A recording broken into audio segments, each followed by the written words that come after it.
Hello, beautifuls. Welcome to our first day of e-learning. We are going to recap Act 3, Scene 1. We did this before break, but it has been quite a long break, so I thought maybe we would spend today recapping Act 3, Scene 1. Please make sure that you go on Edsby and answer the question for attendance and also the discussion question from Act 3, Scene 1, as well as make sure you update your annotations. Okay, when we last left off, Romeo and Juliet had just gotten married in Act 2. Act 2, Scene 5 starts off, and it's 12 o'clock / 1 o'clock-ish on Friday. And so this is only a few hours later. So Act 3, Scene 1 begins Friday morning, Friday afternoon. I believe it's like 3 p.m. Because at one point he's going to say, thy 3 hours wife, meaning that he's been married for 3 hours. Okay. And so here comes Mercutio, Benvolio, and their men, and they are kind of in the town square. Really public place. Okay, very important. And he says, let's retire, let's go away. The day is hot, and there's a lot of Capels around. There's a lot of Capulets, okay? And on these hot days, mad blood is stirring, okay? When it's hot outside, people tend to get a little bit more aggressive. We live in Florida, so it's always hot outside, and we don't want to go outside. But in other places, there tends to be more fights and more arguments because people are out and about, and the heat sometimes makes them do crazy things. And so he says, you know, these hot days, this also could refer to the tension that's being brought between the Montagues and the Capulets, okay? But the mad blood is stirring, definitely a bad thing. Lots of arguments happening. He's like, let's go. And so Mercutio says, basically, you are one of these guys who says he's going to put his sword on a table when he goes into a bar, and he's going to say, I don't need this, okay? And then after his second cup, he's the one that pulls his sword, and there's even no need. So he fights for no reason. Now, we've seen Benvolio. Benvolio is the peacekeeper. Okay, Benvolio is the voice of reason a lot of times. And he's like, stop, part fools. That's not the case at all. And we know Mercutio likes to just talk and talk and talk. Okay, and he goes, am I that person? And he says, yeah, and they keep going on, to be moved, to be moody, you'd be moody, to be moved. And he says, what? And he goes, you would kill each other. You would quarrel with a man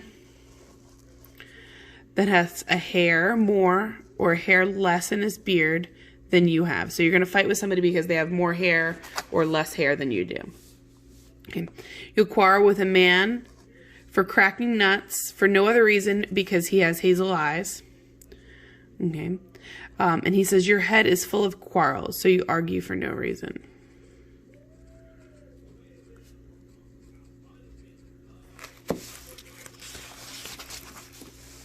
Okay, this egg is full of meat, and your head hath been beaten as addle as an egg for quarreling, meaning you've been hit too many times in the head. You've quarreled with a man for coughing in the street because he woke your dog.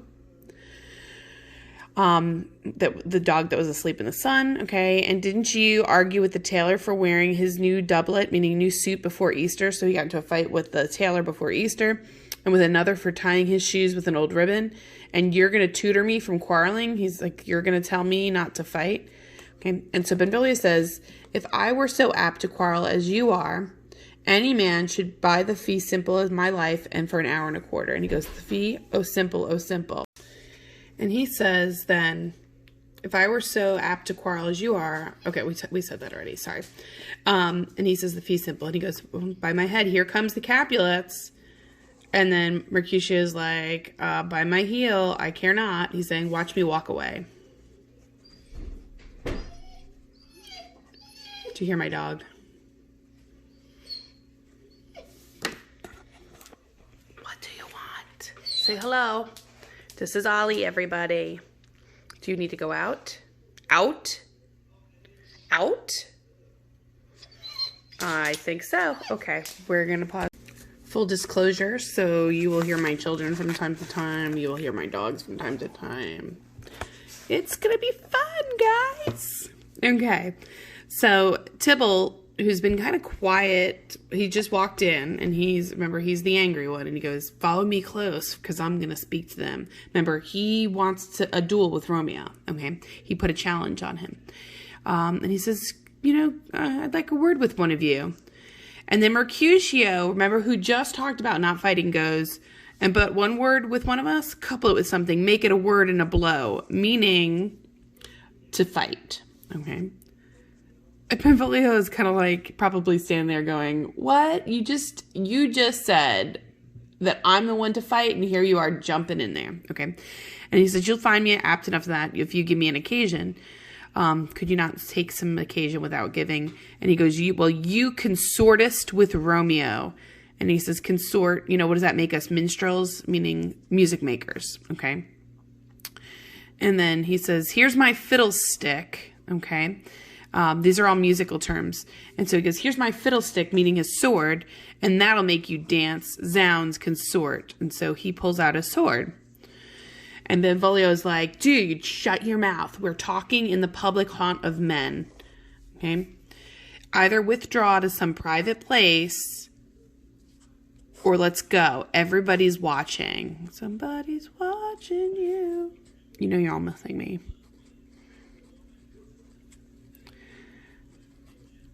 Okay. Mercutio then says, men's eyes were made to look and let them gaze. I won't budge for no man's pleasure, I. So he's not going to move. He's being very stubborn. And then enter Romeo. Remember, Romeo just got married about a few hours ago to Juliet. Okay. And he says, oh, peace be with you. Here comes my man. Meaning, here's the guy I'm looking for. And Mercutio goes, I'll be hanged, sir, if he wears your livery. Meaning, the house, the coat of arms. Okay. And he says, you can't call him man. And then Romeo says, Tybalt says, Romeo, the love I bear thee can afford no better terms than this. You are a villain. Definitely negative. So Romeo's response to that is, Tybalt, the reason I have to love thee doesn't much excuse the appertaining rage to such a greeting. I am not a villain am I none, so farewell. I see you don't know me. And so he says, I have to love thee. And he goes, you don't know why, but I have to love you because now they're family. Okay. And he says, boy, this shall not excuse these injuries that you have done me. Therefore, turn and draw. He says, fight. Okay. And he says, I protest. I never injured thee, but I love thee better than you can devise, till you shall know the reason of my love. And so, good Capulet, which name I tender as dearly as my own, be satisfied. Okay, again, because he is somewhat a Capulet, or they are related. So, and this just makes Mercutio. Remember, Mercutio's up here, like, hey, I'm not gonna move, I'm not gonna budge, and he just loses it. Vile submission, carries it away. Tybalt, you rat catcher. Now, I want you to think about, why is he calling him a rat catcher? Way before, remember, they called him Tybalt, the Prince of Cats, okay? And he says, will you walk? So he's going to say, you're going to back down? And he goes, what do you have with me? And he says, good king of cats, nothing but one of your 9 lives. I mean to make both, and you shall make me hereafter dry beat the rest. Okay. Take your sword out. Pluck your sword out of his pilcher by the ears. So you got some personification there. Okay. And, here we go. And he goes, I am for you. And he draws. And Romeo says, Mercutio, put your rapier up. Put your sword away. And he says, come, sir, you're passato. Remember, that was the fancy fighting. And they fight. And Romeo says, draw, Benvolio. Take your sword out. Beat down their weapons. Make them stop. And he says, for the shame forbear this rage, Tybalt Mercutio, the prince expressly hath forbid this bandying in Verona streets. Hold Tybalt, good Mercutio. So he attempts to beat down the rapiers, and Tybalt stabs Mercutio. Dun, dun, dun. Okay. So, and he says, away, Tybalt, they run away. This random guy, Mercutio. Where the heck did he come from? He's one of their guys. Okay. And Mercutio says, I am hurt. A plague on both houses. Now remember, he's all like that magical guy. So he curses them. Now, those of you have watched enough witch shows. Like way back in the day, I'd watch Charmed. I don't even know what kind of witch shows are on now. But like there's, I don't know. I know there's stuff out there. But anyway, in order to make a good curse, you have to say something 3 times. Okay? Like Beetlejuice, Beetlejuice. Not going to say it. Okay. And he says, is he gone and has nothing? He's not hurt? And then Benvolio's like, what? Are you hurt? Because he doesn't see it at first. And he doesn't know if he's playing around, too. And so Mercutio goes, I, a scratch, a scratch. Mary, 'tis enough. Where's my page? Go, villain, fetch a surgeon. And he says to the page. Now, when he says a scratch, he's probably got blood and guts pouring out of him, okay? So this is what we'd call the opposite of a hyperbole. It's actually called lightites. It's when, lightites, it's the opposite of hyperbole. It's when you're underplaying something. So here he's probably bleeding to death and he's like, no, I'm fine. I can walk. I'm good. It's all good. And he's going to die. But then he sends his page to go get a surgeon. And then Romeo says, the hurt can't be much. And he says, no, it's not so deep and so wide as a church door, but 'tis enough. 'Twill serve. Ask for me tomorrow. This is my favorite line. And ye shall find me a grave man. Okay. Meaning he'll be dead. I am peppered, I warrant, in this world, a plague on both your houses. That's ×2, he's going to say it. Zounds, a dog, a rat, a mouse, a cat to scratch a man to death. So the cat scratched him, meaning Tybalt. Okay? And he says, why did you come between us? Because what happened was Romeo jumped in between Mercutio and Tybalt and probably grabbed Mercutio to pull him back, and that's when Tybalt stabbed him. Okay, normally we would get up in class and we would act this part out and I would show you. But so I need you to close your eyes and I need you to picture that these 2 guys are fighting, and here comes Romeo in between them, kind of blocks Romeo. You've seen people break up fights, I'm sure, at some point in your life. And so goes in between them, probably puts his arms around Mercutio and pushes him away, and Tybalt goes in there and gets a jab. He says, I was hurt under your arm, so it's Romeo's fault.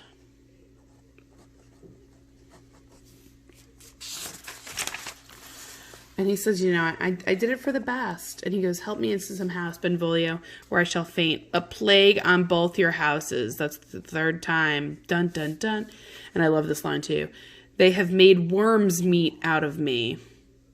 Okay, and he reiterates one more time, your houses. Okay, and they all leave but Romeo. And so Romeo is going to talk to himself. So if Romeo's on stage talking to himself, we're going to call this a soliloquy. In my mind, you all are answering this as you say it. So please humor me. Okay. And he says, the prince's near ally, this gentleman. So Mercutio, remember, is a friend of both. Okay. My friend is mortal hurt on my behalf. My reputation is stained with Tybalt's slander. And Tybalt, just an hour, so it's only an hour, has been his cousin. So this is probably, we can go back, and if it was 12 or 1 o'clock before, it's actually probably 1 p.m. or 2 p.m. An hour he's been married. Remember, everything ended so positively before? Okay, and he says, look what he does. This is a great way to start a marriage. Oh, sweet Juliet, your beauty has made me effeminate. He blames her. Juliet, you're so beautiful and you have made me soft. You have made me a weak man. I am acting girlish and I wouldn't fight where I would have fought before. It's all your fault, Juliet. This is a great way to start a marriage. Okay. Romeo, Mercutio is dead. Okay. The gallant spirit hath aspired of his clouds. So his spirit is up above us, kind of rising above. Okay. Untimely here did scorn the earth. So it was an untimely death. And then Romeo says, this day's black fate on more days doth depend, but begins the woe others must end. Dun, dun, dun. And here comes Tybalt. Tybalt's going to walk back in. And he's going to kind of gloat. Okay. here comes furious Tybalt back again. And so Romeo says, and Mercutio is slain, away to heaven, respectively, fiery-eyed fury, be my conduct now. Now, Tybalt, take the villain back again. You want to see a villain? I'll show you a villain. Okay? You gave me for Mercutio's soul is a little way above our heads, and then staying for you to keep him company. So either you or I or both will go meet him. Somebody's gonna die. And Tybalt says, you wretched boy, the consortest him shall with them hence. And he says, this shall determine that. And he pulls out his sword. Let me make sure that's clear. And so they fight. Now, again, the stage directions are really short. This is probably an epic battle. This is like the climax. Hardcore, they're fighting. Probably people are on the edge of their seats, or those that are standing, the groundlings are like, okay. And so they're going to fight, and Tybalt dies. It's Tybalt there. And Benvolio goes, Romeo, begone, the citizens are up, and Tybalt slain, and, the prince will doom thee death if you are taken, hence be gone away. So he says, go. Okay, and Romeo says the famous lines of, I am fortune's fool, meaning destiny. Now, you could argue, did he make an impulsive decision here? Yes. He got emotional. He jumped in there and he was fighting for his friend, and now he's killed essentially his wife's cousin. Problems. Okay. He also was told if he fights, remember the prince said if he fights, he's going to be killed. And he's probably processing all this, and Benvolio's like, why are you staying? And so Romeo leaves. And the citizens are like, which way is he that killed Mercutio? Tybalt, blah, blah, blah, blah. Here lies Tybalt. And then the citizen says, up, sir, go with me. I charge thee in the prince's name, obey. So this is a citizen's arrest. Okay. And then so the prince says, where are the vile beginners of this fray? Remember, fray we talked about as a word for fight. And he says, Benvolio, in his normal, remember he did this in Act 1, Scene 1. Oh, I can tell you what happened. This is an unlucky thing of this fatal brawl. Okay, lies the man slain by young Romeo that slew thy kingsman brave Mercutio. Okay. And then Lady Capulet comes in and she's like, oh, Tybalt, my cousin, my brother's child, oh, prince, oh, cousin, husband, blah, blah, blah, blah, blah. She's sad. Distraught. She's upset. Sad's probably underplaying it. She's distraught. Oh, cousin, oh, cousin. Okay, and then the prince says, who began this fray, and then, so this whole long thing, okay, and so again, I'm going to ask you that question. Here's Benvolio talking for a good bit. He is on stage with other people. So therefore, is it a soliloquy or a monologue? Good job. It's a monologue. You guys are so awesome. Good job. Awesome. Okay. And he says again, like, here's the truth or let Benvolio die. Okay. Okay. So, and he tells the truth. This is the truth. Okay. But it's a recap. And so Lady Capulet's like, well, he's family to the Montague. Affection makes him false. He's a liar. He speaks not true. And he's like, 20 of them must have fought in this, and the 20 could be killed but one life, and I beg for justice, and the prince must give. Romeo slew Tybalt. Romeo must not live. Now, this is a bit of a problem. Because guess what? This is Romeo's mother-in-law. Now, sometimes people don't have very good relationships with their mother-in-laws and their in-laws. But straight out, if your in-laws want to kill you the first day of your marriage, the first hour, you got some problems. And so she's begging that Romeo must die. Okay? And so the prince then says, Romeo slew him. He slew Mercutio, who now the prince of his dear blood doth owe. So he's saying that they're equal. Romeo killed him, and he killed Mercutio, meaning Romeo killed Tybalt, and Tybalt killed Mercutio. So, they're even Steven. And so Montague's like, no, he was Mercutio's friend. Okay, his fault concludes, but what that law should end, the life of Tybalt. So Tybalt's life, that, it makes him even. And so then the prince is like, you're right. And for that offense, immediately we will exile him. So rather than kill him, they're going to exile him, which means that they are going to send him to another place. They're actually going to send him to Mantua. Sorry. I have an interest in your heart's proceedings. My blood for your rude brawls doth like bleeding, blah, blah, blah, blah, blah, blah, blah. Okay, and so he says, I will be deaf to pleading and excuses. I don't want to hear it, or tears or prayers shall purchase out abuses. Okay, so don't use any.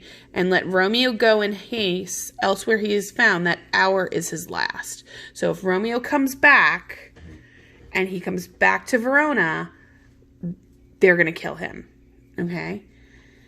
And so that's it. So then it ends. So remember that Act 2, Scene 5 ended on a really positive note. This ends on a really negative note. Because here now, Romeo has killed his new wife's family member. He did that. He killed their family members. I have a question. What is it? Why are you writing in a book? Because that's what we do in high school, in honors English. So you're ruining the book. No, we're annotating. Oh. Can you say that? Annotating? Annotating. Annotating, yes. And I get to talk to my class. He gets to talk to his class today. So, at the end, really negative. Everything's bad. New marriage, an hour long. Definitely because of Romeo's impulsivity that he is now banished from his wife. Could be worse. Yes, I'm recording for my class. Everybody say hi, class. Hi, class. Okay. I made a make a tape phone. It's Make my a tape phone. Okay. And so that's the story. Ends on a terrible note. Juliet, you're going to see that she has no idea in the next scene. I'm going to go ahead and tell you that the next scene is going to start, and it's going to be probably an hour or two later. So it's like 2 p.m. or 3 p.m. later. Okay? All right, guys. So make sure you answer the question. I posted a question regarding Act 3, Scene 1. Respond to it so I can give you credit. Make sure you answer your attendance question as well. I'm very thankful that we are able to continue learning during this time, and that in a way to keep us safe. That's my response to the question. And I'm thankful to have a job, because I know a lot of people out there right now don't have a job. And so we're gonna do this, and we're gonna do this the best way that we can. Stay safe, stay well, and I will post my video for Scene 2 tomorrow.